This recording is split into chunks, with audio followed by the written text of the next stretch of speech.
মুহূর্তে আমি দাঁড়িয়ে আছি চাঁদপাড়ার প্রগতিশীল যুব সংঘের সামনে। আর তোমাদের দেখাতে পাচ্ছি এইখানে দেখো পুরো কিন্তু বাঁশের কাজ, সমস্তটাই বাঁশ দিয়ে তৈরি করা হয়েছে। এইখানে দেখতে পাচ্ছ এগুলো কিন্তু মাদুরের কাজ। আর এই পাশে দেখো এই যে পাতাটন যেটার উপর দিয়ে তোমরা হাঁটবে সেটা কিন্তু সম্পূর্ণ বাঁশের। আর এই পাশে কুলোর থেকে শুরু করে এই যে এইগুলো দেখছো এগুলো কিন্তু সম্পূর্ণ বাঁশ দিয়ে তৈরি। কি সুন্দর লাগছে দেখো, অসাধারণ হাতের কাজ করেছে কিন্তু। চলো একটু ভেতরে যাই। সম্পূর্ণ বাঁশের কাজ দেখো, অসাধারণ কাজ। বিশেষ করে উপরে যে কাজগুলো করেছে এই পাশে মাদুর দিয়ে কিন্তু কাজগুলো করেছে, আর এইগুলো বাঁশ কেটে কেটে খুব সুন্দরভাবে। ঝাড়বাতিটা কিন্তু অসাধারণ লাগছে।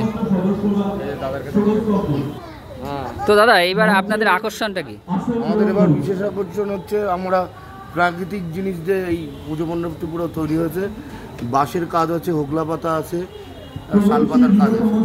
আপনাদের কততম বর্ষ এবার? 57তম বর্ষ। 57তম বর্ষ, তাই তো?